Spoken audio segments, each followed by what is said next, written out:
unahin na po natin to yung kung ano po nauna. Ay, mahirap kasi balik-balik tayo. Ito po yung mga utang ni Marcos. Grabe. 2 taon pa lang mahigit. No? Ang utang po ni Pangulong Marcos ay 15. Ang end of yan na. 15 as of April 2024. 15 trillion na po ang utang ng Pilipinas. Ito po ay nagsimula siyang umutang 12.79 ang minana niyang utang, 12.79. No? Tapos ngayon po 15 trillion na. Hindi pa kasama yung December. 15 trillion na po utang natin. Nasa April pa lang po yan ng 2024. Okay. Kay Pangulong Duterte, sabihin nyo, mas malaki kay Pangulong Duterte. Tama po kayo. No? Ang nautang po ni Pangulong Duterte, kulang-kulang 7 trillion. Pero tignan nyo naman po, 7 trillion ang inutang, may pandemya. No? Sangkatutak ang build program. Ngayon, so kung 7 trillion ang inutang ni Duterte, nakakamagkano na ngayon si Pangulong Marcos? 2 taon pa lang mahigit, 2 taon at kalahati pa lang tayo. Opo, parang nakakainip na, no? Inip na kayo kung kailan lalayas, no? Sa katotohanan po, 2 taon at kalahati pa lang si Marcos. Ang nauutang niya na, 3 trillion na. O mahigit 3 trillion.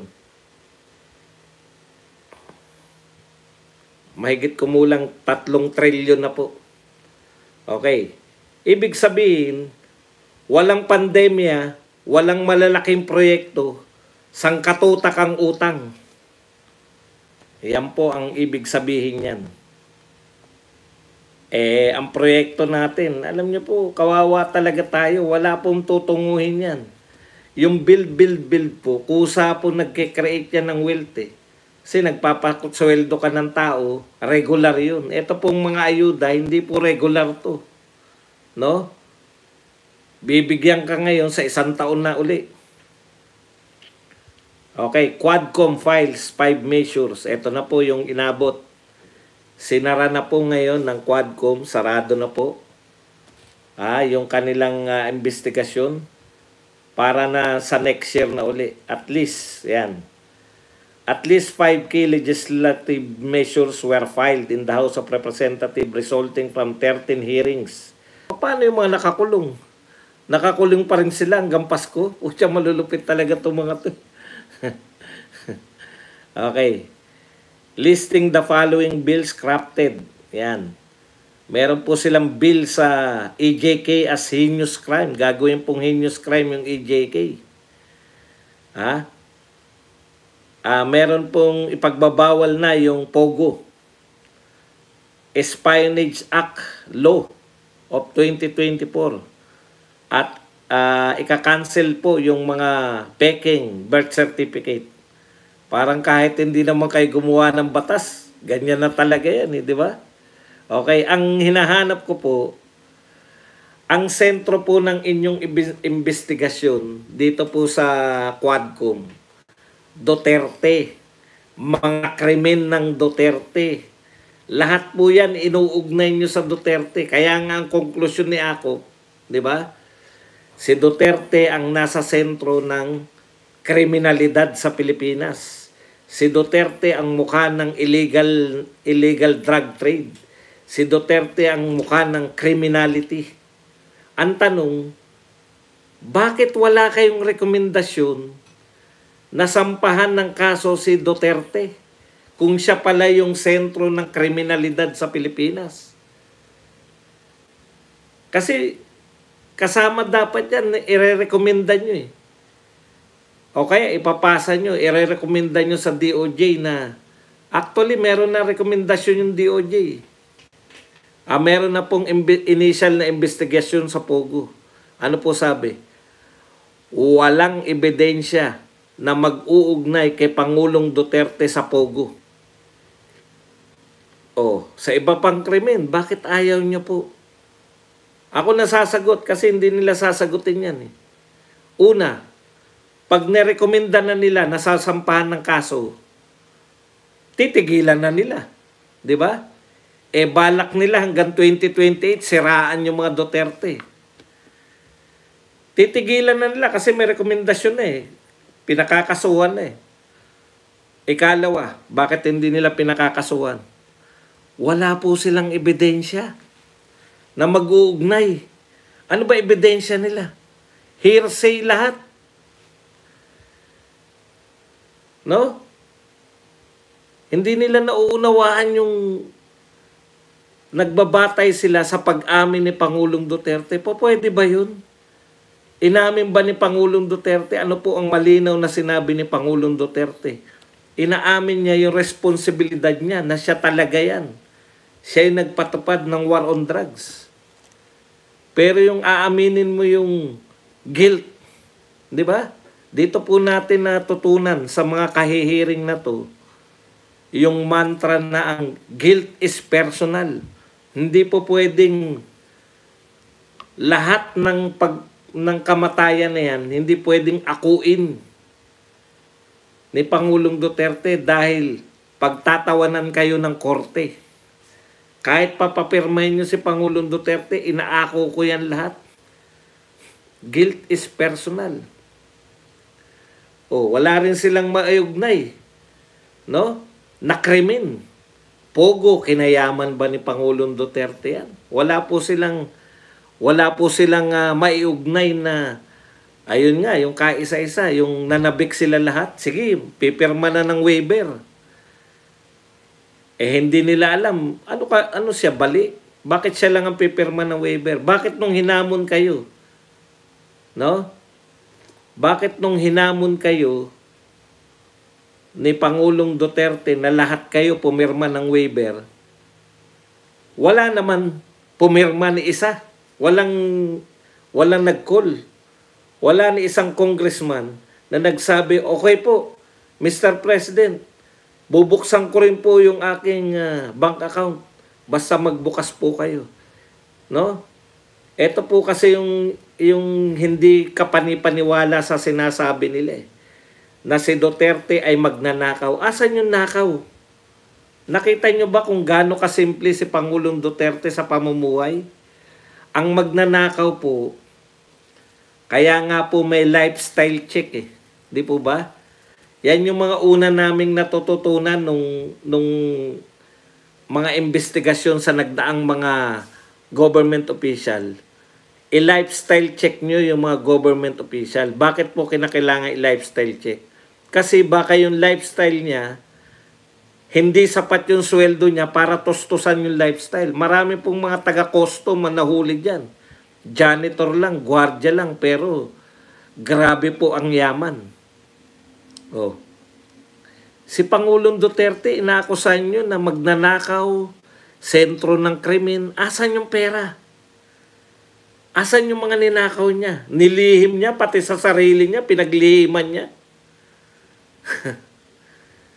Doon hindi naniniwala sa inyo yung mga tao eh. Kahit na anong baliktad ninyo, hindi po maniniwala yung tao na si Pangulong Duterte ay magnanakaw. Napakasimple ng itsura. 80 years old na siya. O 79, para eksakto. 79 years old. Kailan niya gagastosin yung ninakaw niya?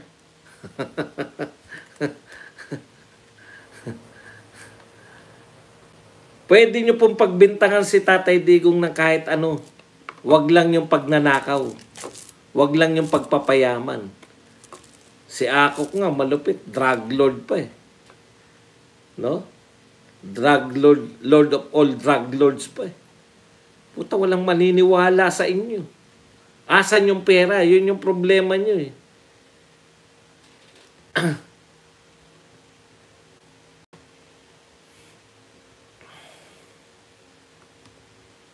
Kaya kayo, Wala pala lang. O ngayon, ang balik kong tanong sa inyo, para saan? Yung dinami-dami ng inyo pong mga akusasyon, mga ang dami nyong kinontempt, para saan po? Wala nga kayong rekomendasyon na idemanda o ireklamo o sampahan ng kaso. Hindi lang si Pangulong Duterte, magtataka ka dyan mga yan. Lahat po dito automatic. Lahat ng krimen automatic po si Michael Yang. Sa Talk to the People, hindi gikan sa masabang pangalan ngayon o press conference ni Tatay Digong, no? Doon ko lang natuklasan. Eto kahit ilang ulit na ako rito, gusto ko lang pong dikdik sa inyo yung punto ko. Lahat ng sinasabing krimen ni Tatay Digong, ibinibintang nila dahil sa ugnayan kay Michael Yang. Lahat ng krimen yan, krimen sa Pogo, Michael Yang. Michael Yang, economic advisor ni Tatay Digong. Thank you very much kay Bimbo Hernandez sa 999. Droga, Michael Yang. Michael Yang, economic advisor ni Tatay Digong. Pogo, Michael Yang. Michael Yang, economic advisor ni Digong. Ano pa ba? EJK, yan, solo. Direkta yan. EJK, Digong agad yan Ano po ba kasi ang problema nyo sa EJK? Yan. Maganda yan. Akala, eto talaga, ang dali pong papaniwalain ng mga BBM tsaka mga Dilawan at Kakamping. Michael De Los Reyes. Government, po ako? No? Government employee po ako. Government official po ako. Bago ako naging vlogger. No? Saan mo makikita na dapat ipubliko yung salin? Wala. Ano po ang nasa batas? Magpapasa ka ng salin papunta sa ombudsman. Sinabi ba na kaming mga government employee ilantad namin yung salin namin? Hindi. Ano yung sinasabi niyong salin? Hindi kumita yan nung panahon ng paninira ng mga Dilawan. Hanggang ngayon, inihahabol mo pa?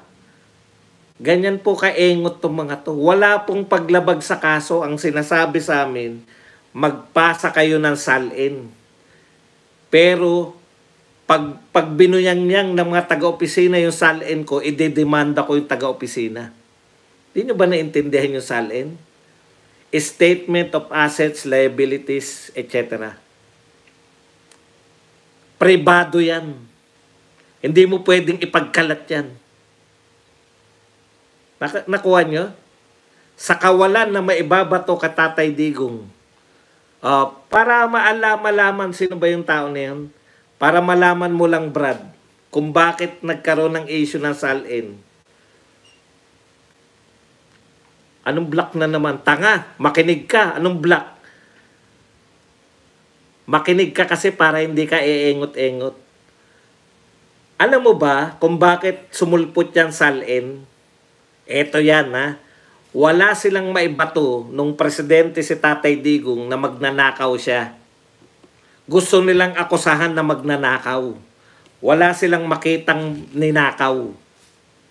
Kaya gumawa ng issue, itong Vice President mo dati, si Leni Robredo, ilalabas ko ang salin ko.